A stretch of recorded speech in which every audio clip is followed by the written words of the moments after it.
Now for global business updates, Rotus Udiri joins us. Good morning, Rotus. Good morning, Dr. Abati. Good morning. Rufai, good to see you. Good morning to you as well. We start in the UK. Retail sales slowing down in January, which is funny because contrasting this data is that, consumer confidence is at a 2-month high. So, they're attributing it maybe to cold weather. They're coming off a base effect where you had a lot of spending during the Christmas period in December. So, if you look at December, 1.7%, January was 1.2%, and then the 3-month average is even below the 3-month average, but that 3-month average is leading through the Christmas period. So that's what we're seeing with and then of course you've had Andrew Bailey saying it's not likely that rates are going to be cut anytime soon unless the data says that it should do so. So that's where we are as far as the UK. And don't forget, big election this year. Will Rishi Sunak be re-elected? Will he be kicked out? 2024, it's all happening.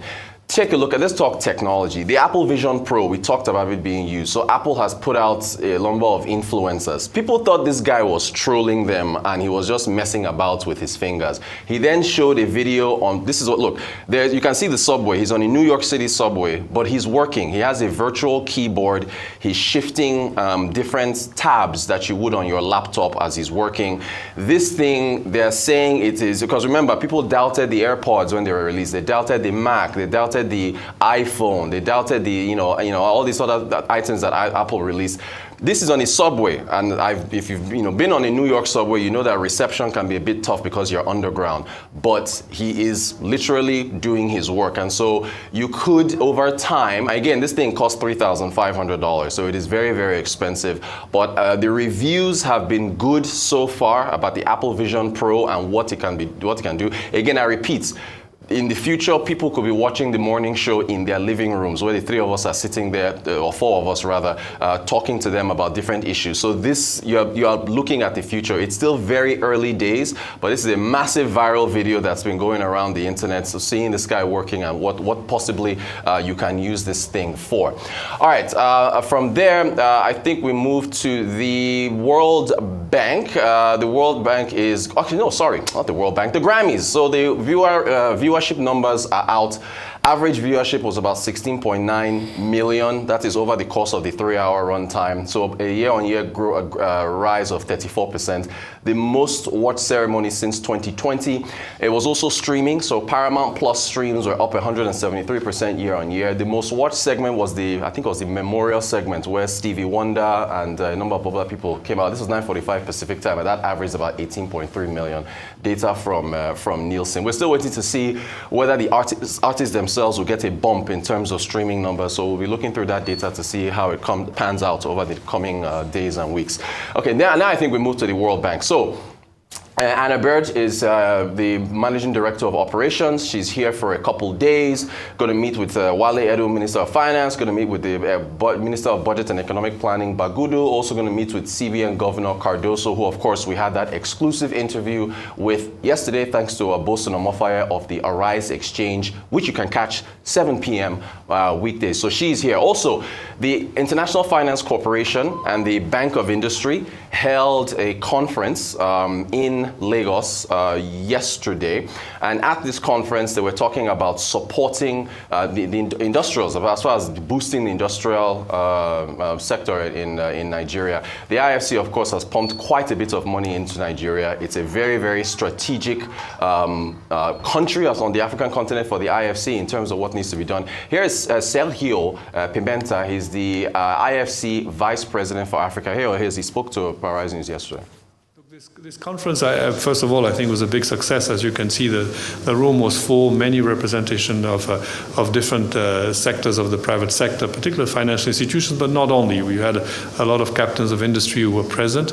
And the reason we did this, and I'm very happy and honored with this partnership we have with BOI here, is because IFC is present, has a lot of funding that is available for Nigerian firms, particularly domestic companies, and people don't necessarily know about what we can do. So this was an outreach to explain what we see as the opportunities, to explain a bit our tools, what we have available, because we want to do more in Nigeria. So the partnership with BOI is a great way to get there. Nigeria is a very important country for IFC. It's the largest economy on the continent. It's our second largest portfolio, almost the first one. We have $2 billion of our own funds invested in Nigeria. So strategically, it is important to support this country. It is also important to support the reform efforts that the government has launched. And we see a direction where private sector will have a better environment to operate, will be able also to pick some of the challenges of the development of the country and contribute to finding solutions through financing, through knowledge, through efficiency. That's what the private sector can bring. And IFC wants to be here to support. So we have established, we've been present in Lagos for many years now, but we've now established a bigger office, what we call a hub. We have the ambition of having 80 people here based in Lagos, and led by a director, Dalia Khalifa, who's based here. And with that level of representation, we should be able to be closer to our clients, closer to the stakeholders, to the development partners, and help them more so that we can contribute more to the development of the Nigerian economy. Well, Africa needs support on the development. I mean, as a development institution, if you're not present and if you're not contributing to Africa, then you are missing the big picture. But what is important for us is that Africa has a very vibrant private sector. It has the youngest population in the world, and it has actually a very large number of entrepreneurs. A lot of them are small companies, are micro companies and small, medium size, and we need to help them become larger and bigger, have a stronger ecosystem of development so that they can produce more. And private sector, the new frontier is Africa. And this is why we want to really support Africa, support the development of the continent.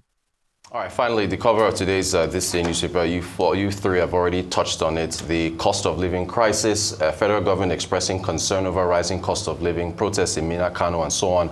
Waziri Adio, who are columnists at This Day, formerly of NITI, he runs the Agora policy think tank that released that excellent breakdown on the domestic crude allocation that is hurting Nigeria's exports. He has a column that he put out over the weekend, the urgent need to halt soaring food prices. And he had some targeted solutions. Very quickly, just going over the numbers that we're familiar with, 26.5 million food insecure, 59% of people spending their incomes on food, 104 million income poor, which is different from multidimensional poor, according to the FAO and the World Bank. He also pointed out the average cost of a healthy diet, according to the Bureau of Statistics. So it's about 786 naira. This is to have your proteins, your fats, your carbohydrates, and so on and so forth. On a monthly basis, 24,000 naira on average. Let's go back to that statistic. We're not done with that. So for the Northwest, which is in the lowest amounts, it's at 663. On a monthly basis, it's 20,000 naira. Southwest, 920. He benchmarked this against your minimum wage of 30,000, which means you're spending over 90-something% of minimum wage just trying to feed yourself before your bills or whatever other bills that you have to meet.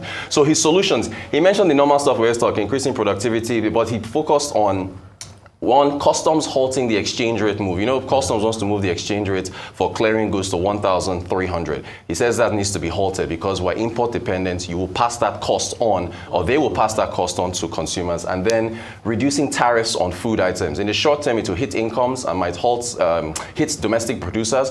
But look at those tariffs: 85% wheat, 75% sugar, 70% rice. He's saying halt those for now and be able to bring in food to address the crisis. I thought it was a pretty good idea. I mean, it makes a lot of sense, it says, because it's a very big problem. And if you have a country where your minimum wage, you're spending over 90% of your minimum wage, then it's a problem. It's a blowback effect and all of that. So, I mean, there are many things that we'll talk about in the following days. Sure. Thank you very much. Thank you. We don't seem to have time.